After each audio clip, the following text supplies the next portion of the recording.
Hello everyone, welcome back to a Life of a Woman channel. How are you all doing? I hope you are doing great. Today we are going to discuss about Hygge. If you are hearing this word for the first time, I'll put the spelling here, and it is described as the Danish way of living well. In this video, we will discuss what is Hygge, how to apply Hygge to Indian context, and also how to have Hygge outdoors.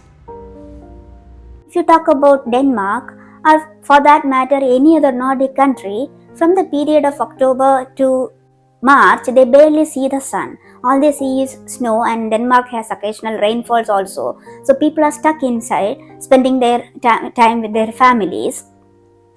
On the other hand, there is this institute in Copenhagen which is called Happiness Research Institute, and this institute publishes a list of countries every year where the people are the most happy living, and invariably Denmark end up in top 3 if not in the first position. How do they do that? What is their secret? Well, their secret is Hygge. They spend time together with their loved ones indoors in a cozy environment and share their memories and create more memories. I heard this concept for the first time couple of years ago, and the next time when I visited the nearest bookstore, I found this beautiful book written by Meik Wiking, who is none other than the CEO of Happiness Research Institute. In this book, he describes in detail how Danish people beat the winter blues and have a Hygge-like life during these winter times. There are so many definitions for Hygge, and few of my favorite one, which is again given in this book, is coziness of the soul or cozy togetherness. In this, author explains a 10-point manifesto for having a Hygge-like experience. And the first one is the atmosphere. You create a very cozy atmosphere which makes you feel relaxed. They light a lot of candles. Quick fact check, Denmark is one of the countries who burn the most candles in the world.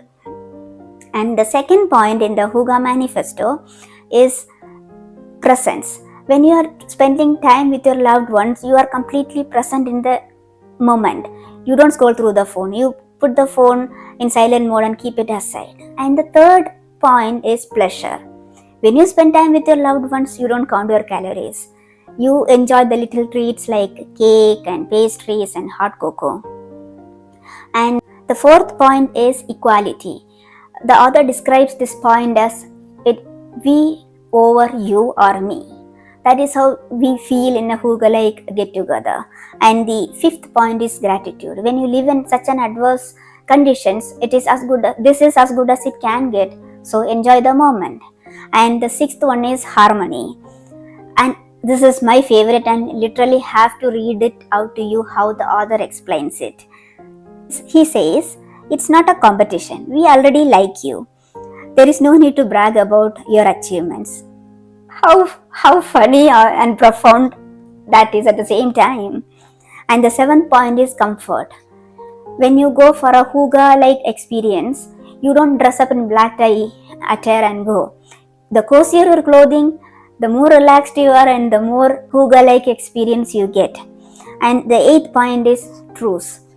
You don't create drama, you don't discuss controversial topics when you have a Hygge-like get-together. And the ninth one is togetherness. You create shared memories, you share the memories from the past where you had wonderful times and have a nostalgic moment. That is, nostalgia is one of the major part of Hygge. And the 10th point is shelter.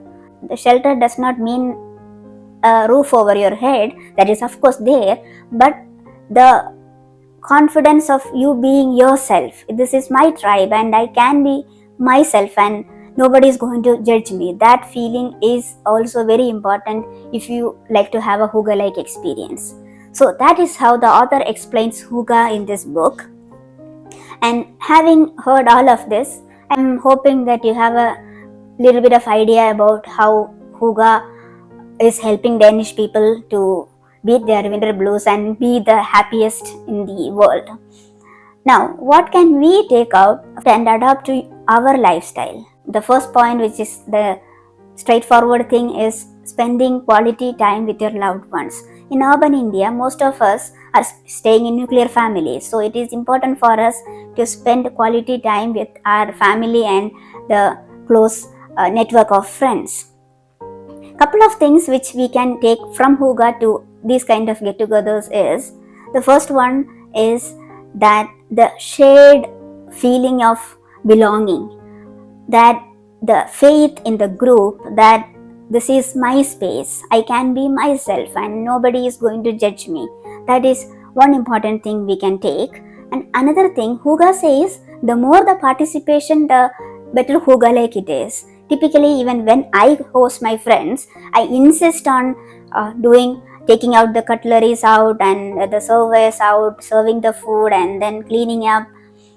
But Hygge says that you share the chores and you share the experiences, and that is how you create new memories. And in how many get-togethers we would have seen one person is talking and all others are silently listening.